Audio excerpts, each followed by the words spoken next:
My mother-in-law always had a sudden emergency on Valentine's Day, so this year I was ready for it. For the past 4 years, Delilah had perfected her timing. Each February 14th, a crisis would materialize exactly 1 hour before Garrett and I were supposed to leave for dinner. Year 1, her car broke down. We spent our anniversary at a mechanic shop. Year 2, a mysterious stomach virus that required Garrett to stay overnight. I ate takeout alone. Year 3, she'd locked herself out and needed him to break in through a window. Last year was my favorite. She called screaming about a break-in, only for us to discover her neighbor's cat had knocked over a lamp. This year, I'd planned ahead. I made our reservation for lunch instead of dinner, and told Delilah we were going out the following weekend. Valentine's Day arrived. We were getting dressed when his phone rang at 11:47 a.m. "Don't answer it," I said. He looked at the screen. "It's Mom. Let it go to voicemail." 3 more calls. Then mine started ringing. "What if it's actually serious?" Garrett asked. "It's never serious." We made it to the restaurant, ordered appetizers. Then Garrett's phone buzzed with a text from his sister. "Mom's in the hospital. Heart attack. Get here now." The color drained from his face. We abandoned our food and drove to County General. His sister Fiona was in the waiting room, scrolling through her phone. Not crying,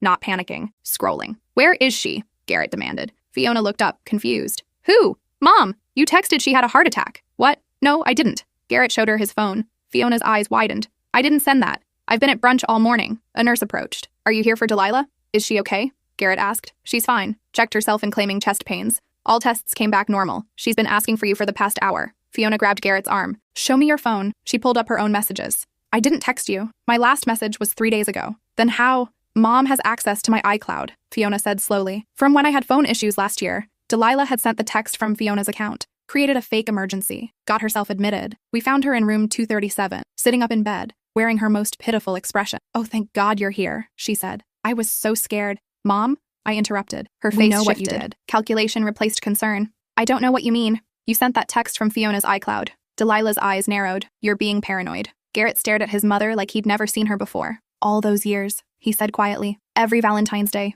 None of it was real." The mask dropped. "So what?" Delilah snapped. "You picked her over your own mother. Someone needs to remind you where your priorities should be. You faked a heart attack, and you would have ignored a real one." That's when 3 people walked into the room. A man in a suit, a woman with a briefcase, a hospital administrator. "Mrs. Delilah Morrison, I'm Detective Walsh. We need to discuss fraudulent use of emergency services and unauthorized account access." Delilah's face went white. The woman opened her briefcase. "I'm representing Fiona, who's pressing charges for identity theft." Garrett looked at me. I looked at Fiona, standing in the doorway. She shrugged. "I called them while you were driving, checked my iCloud activity. She's been reading my messages for 8 months. 8 months? Garrett whispered. "How else do you think she knows what Trevor and I are planning?" The detective pulled out handcuffs. Delilah screamed as they led her away. A nurse approached with a clipboard. "I need someone to sign discharge papers. She's being transferred to County Holding." Garrett's phone buzzed. He looked at the screen and went gray. "What?" I asked. He turned it toward me. A text from his father, who'd been in Europe. "Just landed. Trevor called. What's happening with Delilah and Fiona? Why do I have 47 missed calls?" I couldn't fit what happens next in this short video. Watch the rest down below.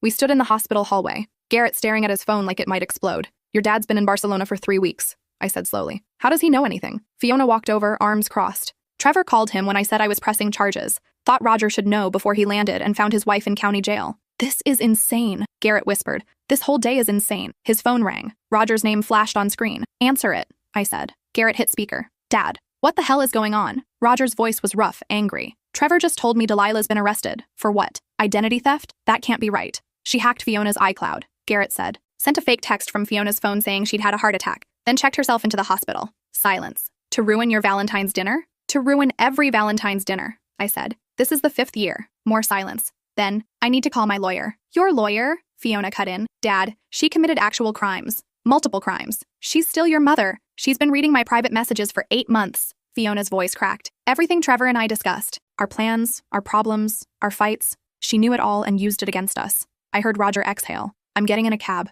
Don't let them move her until I get there." He hung up. Garrett looked at me. "He's going to try to fix this." "Of course he is," Fiona said bitterly. "He always does." We ended up in the hospital cafeteria, none of us hungry but needing somewhere to sit. Somewhere that wasn't room 237, where Delilah had performed her tragic death scene. "I should have known," Fiona said, stirring cold coffee. "Last month, Trevor and I had this huge fight about whether to tell her we were moving to Portland. Next day, she calls crying about how no one tells her anything anymore, how she's losing her whole family." "She knew you were moving?" I asked. "We hadn't told anyone, not even Garrett." She looked at her brother. "Trevor wanted to wait until his job offer was official. Didn't want to jinx it." Garrett rubbed his face. "What else did she know?" "Everything." Fiona pulled out her phone, scrolling through her iCloud activity log. "Look at this. She accessed my messages 247 times in 8 months. My photos, my notes. She even read my therapy journal." I leaned in. The timestamps were damning. Multiple accesses per day. some at 2 a.m., some at 6 a.m. She was obsessed, I said. She was controlling, Fiona corrected. There's a difference. Garrett's phone buzzed. A text from Roger. 20 minutes out. We should go back upstairs, I said. I'm not going back there, Fiona said. I gave my statement to Detective Walsh. I signed the paperwork. I'm done. No, she stood up. I'm not watching Dad bail her out. I'm not listening to excuses. She violated my privacy for months. She faked a medical emergency. She impersonated me. Her voice broke. She destroyed any trust I had left. Trevor appeared from around the corner, tall, quiet, with kind eyes. He put his arm around Fiona. Come on, let's go home. They left. Garrett and I sat there, surrounded by the smell of overcooked vegetables and antiseptic. I should go up, he finally said. Do you want me to come? He hesitated. No, I need to do this alone. I watched him walk to the elevators, shoulders slumped. The same man who'd been excited about fancy appetizers 6 hours ago, before his mother had imploded our Valentine's Day. Again, I pulled out my phone and did what I always did when things got weird. I called my best friend Ramona. Hey, how's the romantic lunch? She answered. We're at County General. Delilah got arrested. What? I explained everything. The fake text, the iCloud breach, the 8 months of surveillance. Ramona listened without interrupting. One of the things I loved about her. So she's actually being charged? She asked when I finished. Detective Walsh seemed pretty serious.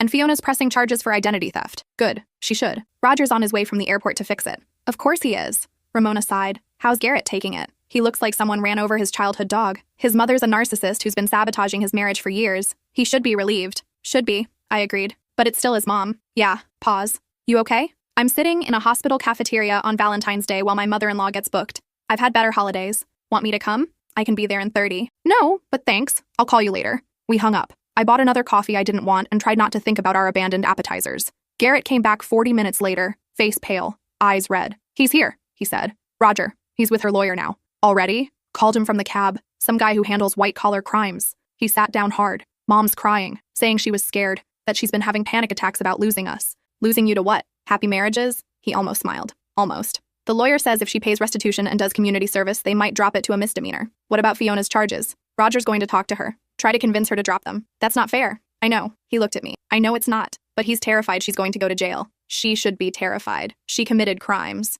Multiple crimes, he corrected. Detective Walsh was very clear about the plural. We sat there. The cafeteria was emptying out. Evening shift starting, visitors leaving, someone's phone played bad ringtone music. I need to say something, Garrett said quietly. I waited. I'm sorry. For all of it. Every Valentine's Day. Every time I made excuses for her. Every time I asked you to just let it go. He took my hand. You tried to tell me, and I didn't listen. You wanted to believe your mom loved you. She does love me. That's what makes it so fucked up. She loves me so much she can't stand the idea of me loving anyone else. I squeezed his hand. What do you want to do? I don't know. Roger wants us to wait here. He's arranging bail. I meant long term. What do you want to do about your relationship with her? He was quiet for a long time. I used to think boundaries were mean. Like, if you really loved someone, you'd accept them. All their flaws. All their issues. And now? Now I think boundaries are the only thing that keeps love from becoming poison. Roger found us at 9:47 p.m., still in his travel clothes, expensive coat, designer luggage, looking every bit the corporate executive who could fix any problem with enough money. She's being released, he said without preamble. Bail's paid. Lawyer thinks he can work something out. What about Fiona? I asked. I'm handling it.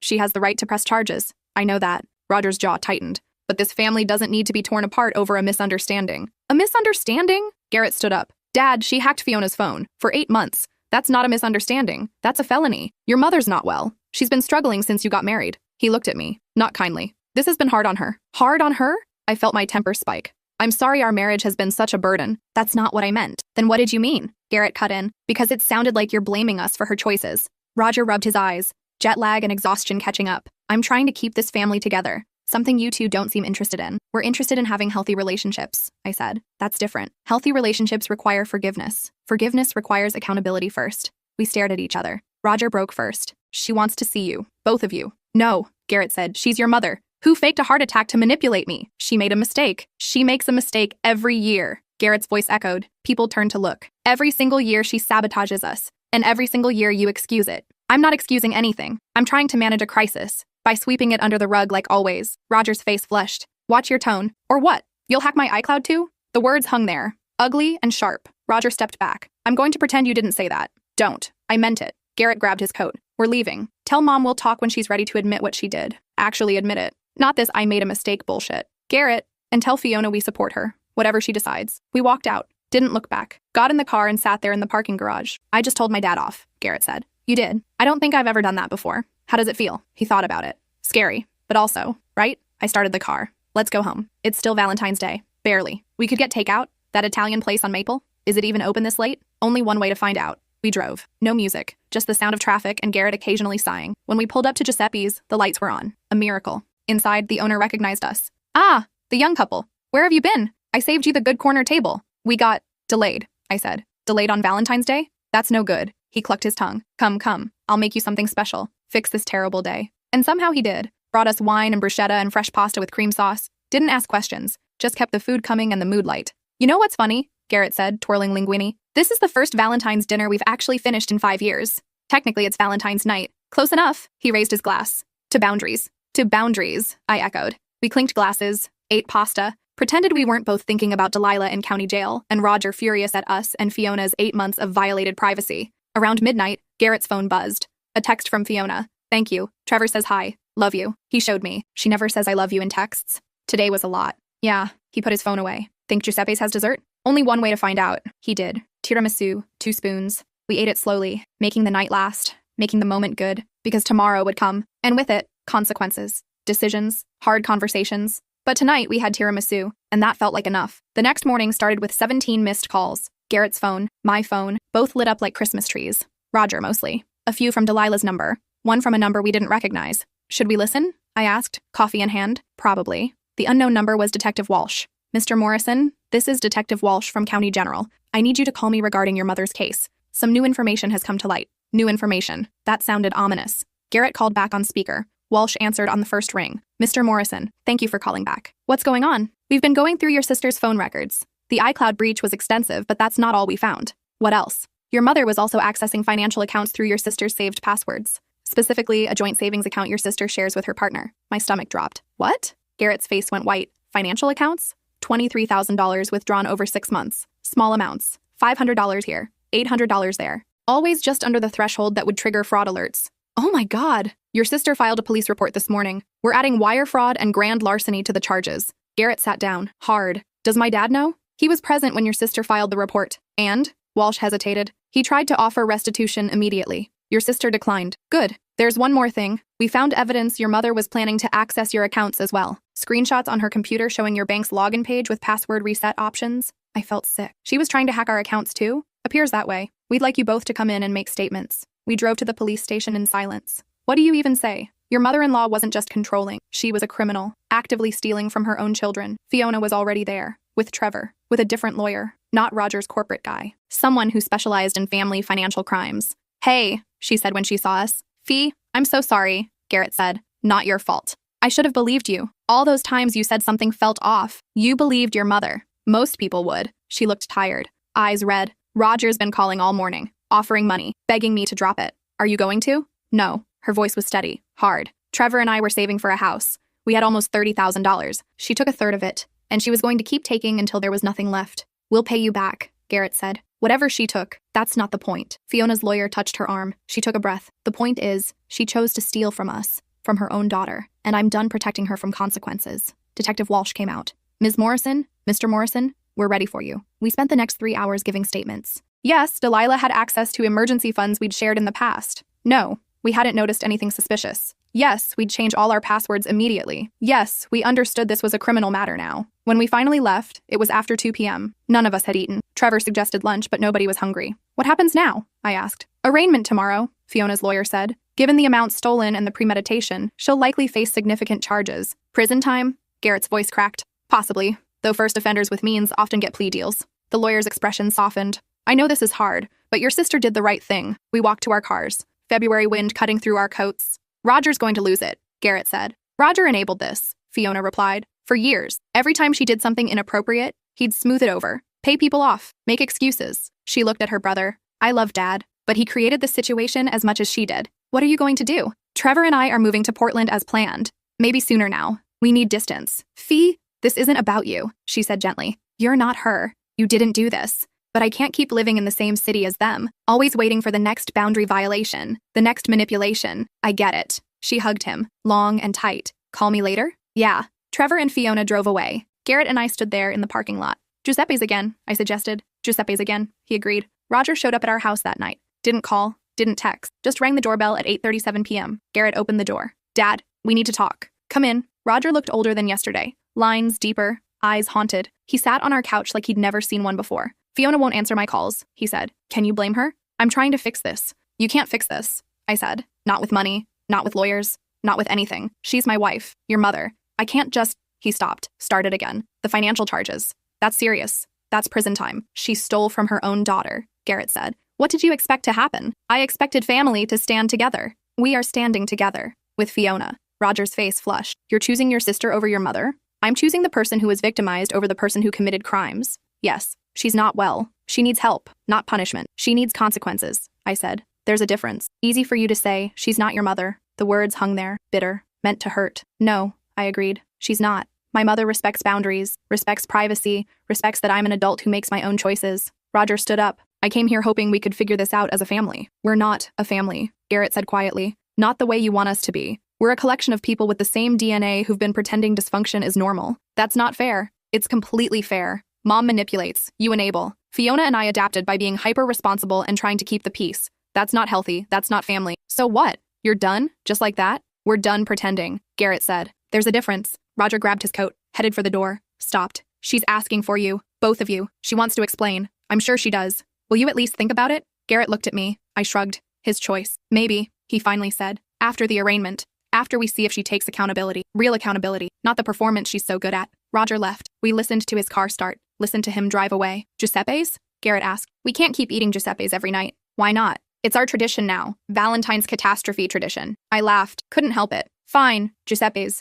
I'm getting the carbonara this time. Lev dangerously. We drove through dark streets. Our small city quiet at this hour. Giuseppe's was almost empty. Mid-week lull. The owner saw us coming and grinned. Ah, the young couple returns. 2 nights in a row. This is love. If only he knew. The arraignment was set for Thursday. Garrett took the day off. I called in sick. We met Fiona and Trevor at the courthouse at 9 a.m. Roger was already there. With Delilah's lawyer. With Delilah. She looked small, fragile, hair perfect, makeup flawless, playing the part of tragic victim to perfection. When she saw us, her face lit up. Garrett! Oh, sweetheart, thank God you're here. She moved toward him. He stepped back. Don't, he said. Her smile faltered. Darling, I know you're upset, but I'm not upset. I'm done. Done? She looked at Roger, at the lawyer, back at Garrett. What do you mean done? I mean, I'm not playing this game anymore. Game?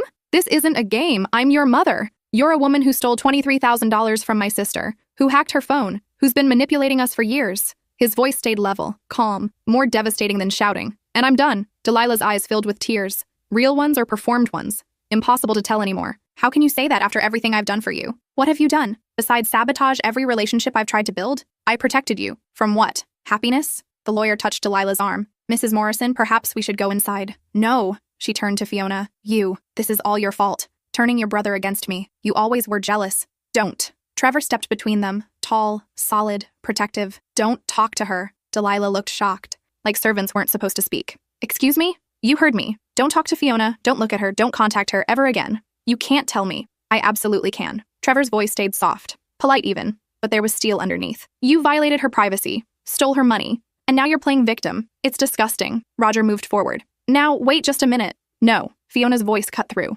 Trevor's right. I'm done, Mother. Completely done. After today, we're moving. You won't have our address. You won't have our numbers. You'll have nothing. You can't do this. Watch me. The bailiff opened the courtroom doors. State versus Morrison, all parties inside. We filed in, took seats on opposite sides. Delilah with Roger and her lawyer, us with Fiona and Trevor. The divide couldn't have been clearer. The judge was a woman in her 60s, silver hair, sharp eyes. She reviewed the charges with an expression that said she'd seen this before. Suburban family drama playing out in her courtroom. Mrs. Morrison, you're charged with identity theft, unauthorized access to computer systems, wire fraud, and grand larceny. How do you plead? Delilah's lawyer stood. Not guilty, Your Honor. Noted. Bail is set at $50,000. Trial date to be determined. Ms. Morrison, she looked at Fiona. I understand you're the primary victim here. Yes, Your Honor. There's been a request for a restraining order? Yes. Granted. Mrs. Delilah Morrison is to have no contact with Fiona Morrison or Trevor Hughes. No calls, no texts, no emails, no third-party contact. Violation will result in immediate arrest. Clear? Delilah gasped. You can't. The gavel came down. I just did. Next case. Outside the courthouse, Roger tried one more time. This is insane, he said. She's your mother, your family. Being family doesn't give her the right to commit crimes, Fiona said. It was a mistake. It was theft. Premeditated theft over 6 months. Trevor's arm was around Fiona, protective. Stop minimizing it. I'm not. Roger stopped. Looked at both his children. Fine. You want to abandon her? Go ahead. But don't come crying to me when you realize what you've done. We won't, Garrett said. Roger walked away. Delilah hurried after him. We watched them go. Two people who'd rather protect dysfunction than confront it. Giuseppe's? I suggested. Giuseppe's. Everyone agreed. Over carbonara and wine we planned. Fiona and Trevor's move. Our new passwords. Our new boundaries. Our new life without Delilah's manipulation.